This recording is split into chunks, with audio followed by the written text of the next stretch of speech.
What happens when a joke goes too far, and the silence that follows says everything? Here, every story begins with a moment that seems small: laughter at a family table, a careless comment, a smile that should have been defense but isn't. These are stories where public humiliation hides private wounds, where betrayal is wrapped in humor, and where absence becomes the loudest truth of all.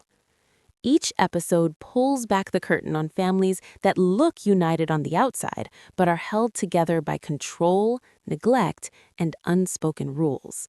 When dignity replaces endurance and distance replaces arguments, everything starts to unravel. No shouting, no revenge plans, just truth. Quiet, devastating truth. If you've ever been underestimated, ignored, or taken for granted, these stories will feel uncomfortably familiar. Because sometimes the strongest revenge is simply no longer playing your assigned role. The reunion was supposed to be harmless: folding chairs on a wide lawn, paper plates bending under food, laughter drifting like background noise. Smiles were practiced, hugs stiff, and every interaction felt more like a performance than affection. Then the joke landed. It came from the husband's brother, loud enough for everyone to hear, delivered with a grin sharpened by cruelty. A joke about disappearing, about how quiet things would be if one person simply stopped existing. Laughter followed, quick and careless, rolling through the family like permission. What hurt most wasn't the joke itself, it was the way eyes flicked over, measuring the reaction, waiting for discomfort to turn into obedience. It was the silence beside that laughter, the husband's silence. No correction, no defense, just a half smile that said fitting in mattered more than dignity. Years of subtle disrespect suddenly made sense in that single moment. The jokes at holidays, the constant minimizing, the way concerns were dismissed as being too sensitive. Love, it turned out, had been turned into entertainment long ago. While everyone laughed, a truth surfaced that had been buried under excuses. The husband had been sharing more than stories with his family. Private struggles, fears, even arguments had been repackaged as punchlines. Intimate moments had become fuel for bonding, paid for with someone else's humiliation. That joke wasn't spontaneous. It was rehearsed by habit, enabled by trust that had been misplaced. The yard kept buzzing, but something shifted internally. The realization settled in quietly. Respect had never been guaranteed here, only endurance. The reunion wasn't about togetherness, it was about hierarchy, about knowing who could be mocked safely, about who was expected to swallow pain to keep the peace. Later that evening, conversations continued as if nothing had happened. Plates were cleared, goodbyes were said, yet the damage lingered, sharp and undeniable. The husband avoided eye contact, already aware something had cracked. The brothers' laughter echoed long after the guests left, ringing like a warning. That joke didn't make someone vanish, it exposed exactly who had already been disappearing for years. Laughter rolled across the room like nothing could touch it. Jokes bounced from one voice to another, each one sharper than the last, until mockery slipped in, wearing the mask of humor. A comment about being too quiet, another about being lucky to be tolerated. Each punchline landed to applause. What made it unbearable wasn't the cruelty of the words, it was the way they were welcomed. Every laugh revealed a loyalty already chosen. Eyes instinctively drifted toward the husband, waiting for interruption, correction, or even discomfort. None came. A small smile appeared instead, polite and detached, as if the ridicule belonged to someone else. That silence cut deeper than the brother's grin or the cousin's snickers. Open cruelty could be faced. Silence felt like agreement. The truth unfolded slowly, painfully. This wasn't the first time private moments had been transformed into jokes. Conversations, once believed to be sacred, had clearly traveled far beyond the marriage. Fears had been retold for amusement. Vulnerabilities had been edited into stories that painted one person as difficult and the husband as endlessly patient. Laughter became the proof that trust had been traded for acceptance. The room stayed loud, but something inside went still. Memories rearranged themselves, the late nights and apologizing for reactions, the constant pressure to let things go, the repeated reminders to keep peace for the sake of family. It all traced back to this moment, to this audience that had been trained to laugh. What stung most was the realization that the husband had been building belonging elsewhere, using silence as currency, protecting himself by sacrificing respect, choosing comfort over courage. That silence wasn't accidental, it was practiced. It had shielded him from conflict while leaving someone else exposed.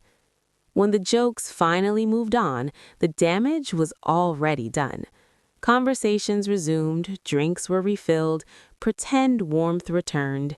Yet every laugh now sounded rehearsed, every smile conditional.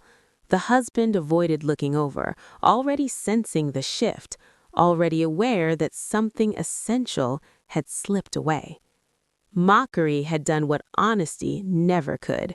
It revealed exactly where loyalty lived.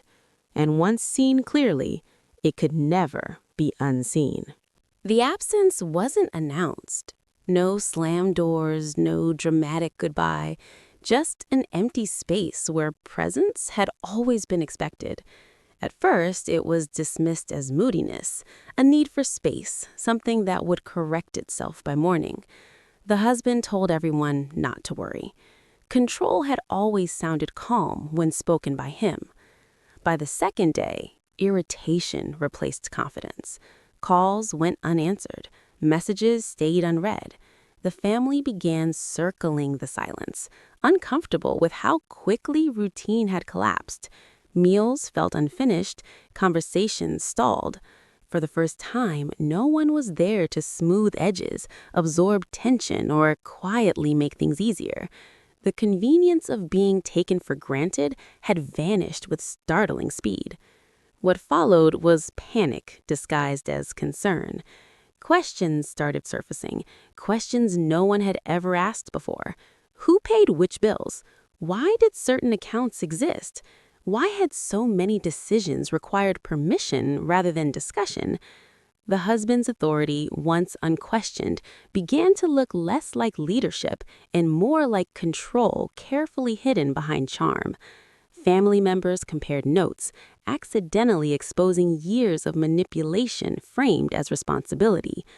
Neglect revealed itself in the details. Forgotten birthdays blamed on busyness, dismissed feelings labeled as overreactions, promises postponed until they dissolved into nothing. The husband had always insisted everything was fine, that gratitude should replace complaint. Without someone present to quietly endure, the imbalance became impossible to ignore. Then came the secrets. A sister admitted she had been warned not to interfere. A brother confessed he had been encouraged to joke, to keep things light. Private struggles had been shared selectively, shaped into narratives that protected one image while damaging another. The husband hadn't just stayed silent, he had curated the silence, directing it where it benefited him most. By the third day, fear settled in. Not fear of loss, but fear of exposure. The house felt too open. The family realized how much emotional labor had been outsourced without acknowledgement. Control required a subject, and neglect required endurance. With neither available, the structure cracked. When contact finally came, it was brief and measured. No accusations, no pleading, just clarity. Boundaries stated calmly, power removed quietly. The husband listened differently then, stripped of his audience, forced to face the cost of what had been taken for granted. The disappearance hadn't been an escape, It had been an awakening they could no longer sleep through. No explanations were offered and none were demanded. Distance did the work that arguments never could. While everyone waited for an outburst or accusation, silence settled instead. Steady, deliberate, impossible to ignore. Messages were answered briefly. Invitations declined politely. Nothing dramatic enough to blame, yet everything changed. That calm unsettled the husband more than anger ever would have. Without confrontation, there was nothing to deflect, nothing to twist into a story that painted him reasonable and patient. The family began noticing the gaps. Calls went unanswered longer than expected. Traditions quietly stopped being maintained. The emotional glue that once held gatherings together dissolved, revealing how fragile that unity had always been. Truth has a way of surfacing when no one rushes to bury it. Small details began connecting themselves. A cousin mentioned a loan that had never been repaid. An aunt questioned why financial decisions had always required approval from one person. Someone else wondered aloud why disagreements were always smoothed over before they reached the surface. Piece by piece, a pattern emerged. Control disguised as care, manipulation framed as protection. The husband tried to manage the narrative, but distance had weakened his grip. Without immediate access, without someone smoothing his image, stories lost their polish. The jokes stopped landing. The authority he relied on required proximity, and dignity had quietly removed itself from his reach. What hurt most was not the betrayal, it was how ordinary it turned out to be. The husband had relied on silence, assuming it would last forever. He had trusted that loyalty meant endurance, that love meant forgiveness without change. When that silence was replaced with boundaries, the illusion collapsed. Family members began asking direct questions, the kind no one had dared to ask before. Why apologies were always expected from the same place, why sacrifices were never acknowledged, why truth was selectively shared. Each answer exposed another crack in the image the husband had carefully maintained. There were no public scenes, no raised voices, just facts spoken calmly when necessary and withheld when not. That restraint forced everyone to sit with their discomfort. Without drama to distract them, they were left with reality. The husband reached out more often then, softer, uncertain. Promises were offered that should have come years earlier. Accountability appeared only after consequences arrived, but by then, the power had shifted. Distance revealed what proximity had hidden, and dignity, once reclaimed, left no room for the lie of unity to survive. If this story resonated with you, take a moment to like the video. It helps these voices reach others who need them.